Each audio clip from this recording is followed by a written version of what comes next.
K B Ganesh Kumar NSS director ബോർഡിൽ നിന്ന് പുറത്തായി എന്നുള്ള ഒരു വാർത്ത കൂടിയുണ്ട്. ഗണേഷ് കുമാറിന് മാത്രം ഡയറക്ടർ ബോർഡ് അംഗത്വം പുതുക്കി നൽകിയില്ല. പത്തനാപുരം താലൂക്ക് യൂണിയന്റെ പിന്തുണയില്ലാതെ വന്നതോടെയാണ് അംഗത്വം പുതുക്കി നൽകാതിരുന്നത്.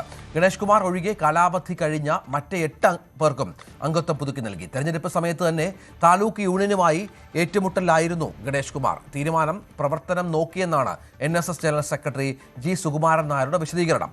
പത്തനാപുരം താലൂക്ക് യൂണിയനെതിരെ കെ ബി ഗണേഷ് കുമാറും രംഗത്തെത്തി. ഇല്ല മോനെ, ഞാൻ ഒരു ടൈമിലേ ഉണ്ടായിരുന്നു, ഈ ഒരു ടൈമിലേ ഉണ്ടായിരുന്നു, ഇപ്രാവശ്യം ഇല്ല. ഈ എന്നെ സംബന്ധിച്ച് ഞാൻ NSSൽ ഈ മരിക്കുന്നവരെ സ്ഥാനം ഇരിക്കുന്ന ആളാണോ? അല്ലല്ലോ, മാറി തിരിഞ്ഞൊക്കെ വരും.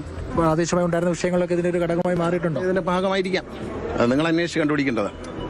തുടർന്ന് പ്രവർത്തനങ്ങൾ ഭൂരിപക്ഷം നഷ്ടപ്പെട്ടിട്ടില്ല, അത് ഞാൻ ഉറപ്പിച്ച് പറയാം. അതിന്റെ രേഖകൾ എൻ്റെ കയ്യിലുണ്ട്. കമ്മിറ്റിയിൽ 12 പേരെ പിന്തുണ എനിക്കുണ്ട്. അതാണ് ഡെമോക്രസി എന്ന് ഞാൻ വിശ്വസിക്കുന്നു. എൻ്റെ സ്ഥാനമാനങ്ങൾ എനിക്കൊരു പ്രശ്നമല്ല. NSSൽ വന്ന അതിന് വേണ്ടതല്ല. ഞാൻ ജനറൽ സെക്രട്ടറിക്ക് പിന്തുണ കൊടുക്കുന്ന ആളാണ്.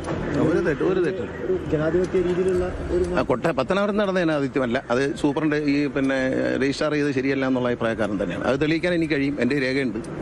മുന്നോട്ട് നടപടി നിയമ നടപടിയൊന്നുമില്ല. NSSനെതിരെ ഒന്നും കേസ് കൊടുക്കില്ല. 14 വർഷത്തിന് ശേഷമാണ് ബോർഡിൽ അല്ല, ഞാൻ ഒരു ടൈമിൽ ഇരുന്നത്, കഴിഞ്ഞ ടൈമിൽ മാത്രമേ ഉണ്ട്. ഈ 3 വർഷം മാത്രമേ. ഞാൻ 14 വർഷം അദ്ദേഹത്തില്ല. ഇല്ല, അതൊക്കെ അദ്ദേഹത്തിന് അറിയിച്ചിട്ടുണ്ട്, എല്ലാം എഴുതി കൊടുത്തിട്ടുണ്ട്. ഇല്ല, അത് കുഴപ്പമില്ല, അവരെ ആവശ്യപ്പെട്ടാണ്, ഞാൻ ചോദിച്ചില്ല. ഞാൻ കഴിഞ്ഞ പ്രാവശ്യം വന്നതും ചോദിച്ചിട്ടല്ല. കഴിഞ്ഞ പ്രാവശ്യം എന്നെ വെച്ചതും അദ്ദേഹം തന്നെ വെച്ചാണ്, ഞാൻ ചോദിച്ചിട്ട് വെച്ചതല്ല. ഞാൻ ചോദിക്കത്തില്ല, എനിക്ക് അങ്ങനെയുള്ള സ്ഥാനമാനങ്ങൾ തരും. ഞാൻ അദ്ദേഹത്തോട് പണ്ടും പറഞ്ഞിട്ടുണ്ട്, കൂടെ ഉണ്ടാവും, പക്ഷേ സ്ഥാനമാനങ്ങൾ വേണ്ടാന്ന് പറഞ്ഞത്. അപ്പോൾ അദ്ദേഹം കഴിഞ്ഞ പ്രാവശ്യം എന്നെ വിളിച്ചു, ബോർഡിൽ വെച്ചു. ഇപ്രാവശ്യം വേറൊരാളാണ് നല്ലതെന്ന് തോന്നി വെച്ചു. അതിനെന്താ കുഴപ്പം? അതിലൊന്നും കുഴപ്പമൊന്നും. അദ്ദേഹം NSSനെ സംബന്ധിച്ച് തീരുമാനങ്ങൾ എടുക്കാൻ സുകുമാരൻ നായർ സാറിന് അധികാരമുണ്ട്. ബഹുമാനപ്പെട്ട മുഖ്യമന്ത്രിയെ പറ്റി അദ്ദേഹം പ്രസംഗിച്ചു, അദ്ദേഹത്തിന്റെ സ്വാതന്ത്ര്യമാണ്.